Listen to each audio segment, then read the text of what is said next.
कहानी की शुरुआत में हम सैम नाम की एक लड़की को देखते हैं जो अपने दोस्त हेजल के साथ वीडियो बना रही थी। यहाँ पर हमें पता चलता है कि वो दोनों एक ऑर्फनेज में रहती है। तभी अचानक उनका सारा सेटअप टूट जाता है, जिसको देखकर हेजल कहती है कि ये तुम्हारा लक बहुत खराब है और हमें तुम्हारे लिए गुड लक ढूंढ कर लाना होगा। जिसके बाद वो उसे उसके कुछ लकी सामानों को दिखाती है और कहती है कि उसे और एक बस लकी कॉइन की जरूरत है, जो मिलते ही उसे कोई ना कोई फैमिली अडॉप्ट कर लेगा। यहाँ पर सैम उससे वादा करती है कि वो उसके लिए लकी कॉइन जरूर ढूंढ कर लाएगी। तभी वहाँ पर ऑर्फनेज की एक मैडम आकर कहती है कि सैम को लेने के लिए मिसेस गाया आई है। दरअसल सैम अभी 18 साल की हो चुकी है, इसलिए उसे अब ऑर्फनेज को छोड़कर जाना होगा। सैम उस मैडम से रिक्वेस्ट करती है कि वो हेजल के एडॉप्ट होने तक यहाँ पर रहना चाहती है, लेकिन ऑर्फनेज के रूल के हिसाब से उसे वहाँ से जाना पड़ता है। मिसेस गाया उसे उसके अपार्टमेंट तक छोड़ देती है और उसे एक बॉक्स भी देती है जिसमें उसकी बचपन की कुछ मेमोरीज थे। यहाँ पर मिसेस गाया उससे पूछती है कि उसका अगला प्लान क्या है, जिसमें सैम बताती है कि उसने एक कंपनी में नौकरी के लिए इंटरव्यू दिया था, जिसमें कल उसकी ज्वाइनिंग है। अगले ही दिन सुबह जब वो नींद से उठती है तब वो फिर से कई सारी गलतियां करती है, जैसे कि उसका बैड लक उसका पीछा छोड़ ही नहीं रहा है। पर किसी तरीके से वो अपने ऑफिस पहुंचती है, जहां पर वो अपने बॉस मार्विन से मिलती है, जिसे लग रहा था कि सैम उसके दुकान के लिए बेस्ट चॉइस है। लेकिन थोड़ी देर में उसका ये भ्रम टूट जाता है और वो देखता है कि सैम ने उसके दुकान में तबाही मचा दिया है। इसीलिए वो सैम को बाहर ट्रॉली रखने का काम देता है। अगले ही दिन सैम हेजल से मिलने के लिए जाती है, जहाँ पर उसे पता चलता है कि हेजल को जो फैमिली अडॉप्ट करने के लिए आने वाली थी, उन्होंने हेजल को अडॉप्ट करने से इनकार कर दिया है और संडे को एक नई फैमिली उसे देखने के लिए आने वाली है।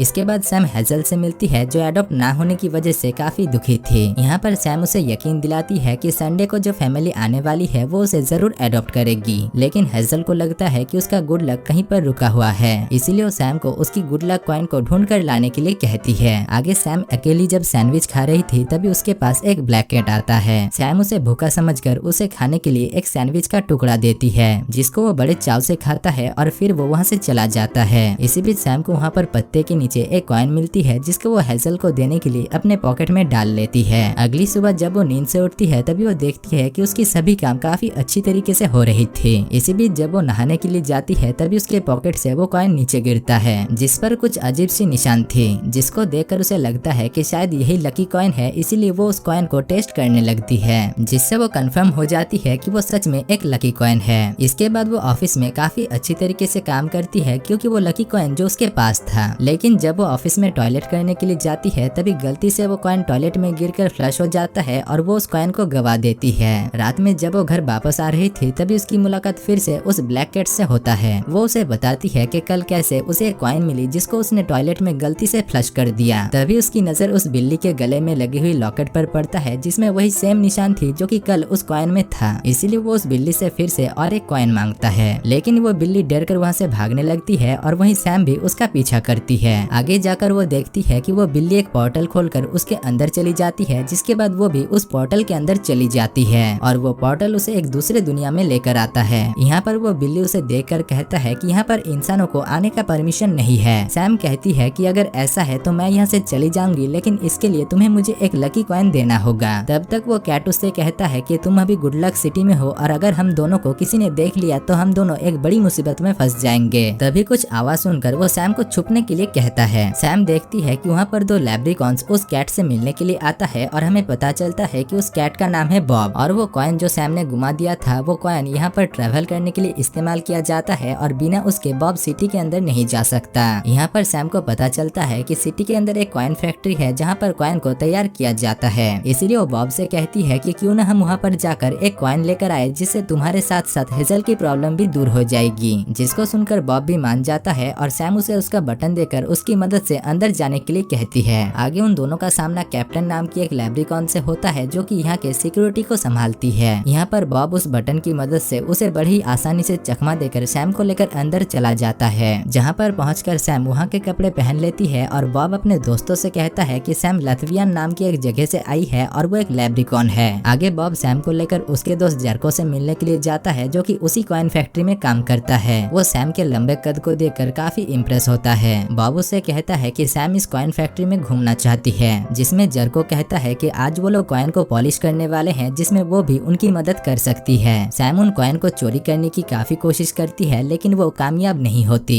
जिसके बाद वो जर्को को सब कुछ सच सच बता देती है कि वो इंसान है और वो यहाँ पर एक कॉइन को चोरी करने के लिए आई है। जिसको सुनकर जर्को कहता है कि इसके लिए तुम्हें कैप्टन बैड लक सिटी में भेज देंगे, जो कि गुड लक सिटी के ठीक नीचे बनी हुई है। इसी बीच वो सैम से कहता है कि हराई हुई कॉइन्स को मनी ड्रोन ढूंढ सकता है, जिसको चलाने के लिए हमें एक लक क्रिस्टल की जरूरत है। जिसके बाद वो सभी लक क्रिस्टल को लाने के लिए वहाँ से जाने लगते हैं। उन लक क्रिस्टल को कुछ पिग बनाते थे। सैम वहाँ पर एक बड़े से ड्रैगन को देखती है, जिसमें जर्को कहता है कि ये गुड लक सिटी का मेयर है और इनके पास ऐसी पावर है कि ये बैड लक को पास आने पर सूंघ सकती है। आगे हम उन पिग्स को क्रिस्टल बनाते हुए देख पाते हैं और वो उनमें से एक क्रिस्टल को चुरा लेते हैं। जिसके बाद जार्को उन्हें कंट्रोल रूम जाने के लिए कहता है और वो खुद उस ड्रोन को एक्टिवेट करने के लिए जाता है। इधर बॉब सैम को रैंडमाइजर मशीन दिखाता है, जिसमें गुड लक और बैड लक के 2 स्टोन लगे हुए थे, जो कि दुनिया भर में गुड लक और बैड लक को सप्लाई करते हैं। आगे वो लोग उस ड्रोन को एक्टिवेट करते हैं, जो कि शहर जाकर उस कॉइन को ढूंढ कर लाता है। इधर सैम एक स्क्रीन में कैप्टन को देखती है, जिसको पता चल गया था कि किसी ने कॉइन के बदले में बटन डाला है और वो कहती है कि जल्दी वो उस चोर को ढूंढ लेगी। इधर वो ड्रोन उस कॉइन को लेकर वापस आता है, लेकिन इससे पहले कि जार्को उससे वो कॉइन लेता, वैक्यूम उसे खींचकर बैड लक टाउन में लेकर जाता है। इसके बाद जार्को उनसे कहता है कि वैक्यूम उस ड्रोन को पहले स्टेडियम लेकर जाएगा, जो कि बैड लक और गुड लक सिटी के एकदम बीच में है। जिसके बाद बॉब सैम को लेकर स्टेडियम के लिए निकल जाता है, लेकिन सैम से लिफ्ट का बटन दबाने में गलती हो जाती है और वो दोनों सीधा बैड लक टाउन में पहुंच जाते हैं, जिसकी ग्रेविटी गुड लक सिटी से बिल्कुल ऑपोजिट है। वहाँ पर वो दोनों एक एक्सीडेंट से अलग हो जाते हैं और बॉब सैम को गुड लक सिटी में आने का रास्ता बताता है, जो कि टावर नंबर 13 से होकर निकलता है। सैम वहाँ पर देखती है कि उस जगह पर चारों तरफ मॉन्स्टर भरे पड़े हुए थे, इसीलिए वो एक रूम में जाकर छुप जाती है, जहाँ पर एक बॉक्स में कुछ गुड लक क्रिस्टल रखे हुए थे। अब वो उस रास्ते से होकर गुड लक सिटी तक पहुँच जाती है, जहाँ पर उसकी मुलाकात बॉब से होता है। आगे वो दोनों जेफ नाम के एक खच्चर से मिलता है, जिसका काम बैड लक और गुड लक क्रिस्टल को अलग अलग करके रैंडमाइजर मशीन तक पहुँचाना था। जेफ काफी फ्रेंडली था, इसीलिए वो उन दोनों के साथ काफी घुल मिल जाता है। यहाँ पर उन दोनों को पता चलता है कि जेफ बेव यानी उस मॉन्स्टर का पुराना आशिक है, लेकिन वो दोनों एक दूसरे से कभी नहीं मिलते, क्योंकि बेव को बैड लक से सख्त नफरत है। यहाँ पर जेफ उन्हें वो ड्रोन देता है, लेकिन उसने उस कॉइन को अच्छी तरीके से साफ होने के लिए कॉइन डिपो में भेज दिया था। तभी सैम के दिमाग में एक आइडिया आता है और वो एक बैड लक क्रिस्टल को बेव के पास लेकर जाती है। बेव उसे देखकर समझ जाती है कि इसके पास जरूर कोई बैड लक है, इसीलिए वो उसे गुड लक कॉइन देती है। सैम जब उस कॉइन को लेकर बॉब के पास जा रही थी, तभी वो देखती है कि बॉब को कैप्टन पकड़कर अपने साथ लेकर जा रही थी, क्योंकि उन्हें पता चल गई थी कि बॉब ने ही उस कॉइन को घुमाया है, इसीलिए वो बॉब को सजा के तौर पर बैड लक सिटी में भेज रही थी। तभी सैम उनके पास जाकर उन्हें वो कॉइन देती है और कहती है कि बॉब गलती से उस कॉइन को गिरा दिया था, जिस वजह से बॉब को उन्हें छोड़ना पड़ता है। यहाँ पर बॉब उससे कहता है कि तुम्हें तो वो कॉइन हेजल की मदद करने के लिए चाहिए थी, जिसमें सैम कहती है कि मैं किसी को मुसीबत में डालकर हेजल की मदद करना नहीं चाहती। तभी सैम के दिमाग में एक आइडिया आता है और वो बॉब को लेकर जेफ के पास जाती है। जेफ से छुपकर वो उसकी मशीन को बंद कर देती है, जिससे पूरी दुनिया में बैड लक का जाना बंद हो जाता है और पूरी दुनिया में गुड लक भर जाता है। लेकिन तभी वैक्यूम से बैड लक क्रिस्टल निकलना शुरू हो जाता है, जो कि उस पूरे गुड लक सिटी को बैड लक सिटी में बदल देता है। अब वहाँ पर सभी परेशान तो थे ही, तभी बेब आकर देखती है कि रैंडमाइजर मशीन में जो गुड लक स्टोन था वो भी नष्ट हो चुका था, इसीलिए सभी बॉब और सैम के ऊपर काफी नाराज होते हैं। आगे सैम बॉब से पूछती है क्या और किसी तरीके से हम उस रैंडमाइजर मशीन को चालू नहीं कर सकते हैं, जिसमें बॉब कहता है कि उस रैंडमाइजर मशीन को चालू करने के लिए हमें गुड लक क्रिस्टल की जरूरत है, जो कि अभी किसी के पास भी नहीं है। तभी सैम कहती है कि उसने बैड लक सिटी में एक डिब्बे के अंदर कुछ गुड लक क्रिस्टल को देखा था, जिसके बाद वो दोनों उन क्रिस्टल को लेने के लिए बैड लक सिटी में जाते हैं, जहाँ पर कई सारे मॉन्स्टरों से रिक्वेस्ट करके वो दोनों गुड लक क्रिस्टल को लेकर गुड लक सिटी में आते हैं। यहाँ पर उनके साथ जैब भी आता है, जिसको देखकर बेब काफी खुश होती है। इसके बाद बेब उन क्रिस्टलों से गुड लक और बैड लक स्टोन बनाती है, लेकिन वो उस बैड लक स्टोन को रैंडमाइजर मशीन में डालने से इनकार कर देती है, क्योंकि वो चाहती है कि पूरी दुनिया में सिर्फ गुड लक ही रहे। पर सैम उसे यह करने से मना करती है और एक बैड लक स्टोन को उस रैंडमाइजर मशीन में डाल देती है, जिससे गुड लक और बैड लक एक साथ पूरी दुनिया में फैल जाता है। और वहीं दूसरी तरफ वो देखती है कि हेजल को एक फैमिली एडॉप्ट कर लेता है। इसके बाद वो सभी बैड लक सिटी जाते हैं, जहाँ के मॉन्स्टरों से वो लोग शुक्रिया कहते हैं, क्योंकि उन्होंने ही उन्हें वो गुड लक क्रिस्टल दिया था। जिसके बाद कहानी शिफ्ट होकर हमें 1 साल बाद की कहानी दिखाया जाता है। हम देखते हैं सैम जो कि अपनी बैड लक को एक्सेप्ट करके अपनी जिंदगी में काफी खुश थी और वो हेजल से मिलने के लिए जाती है, जहाँ पर वो बॉब और हेजल काफी मस्ती करते हैं। और दोस्तों इसी के साथ ही इस मूवी की कहानी खत्म हो जाती है।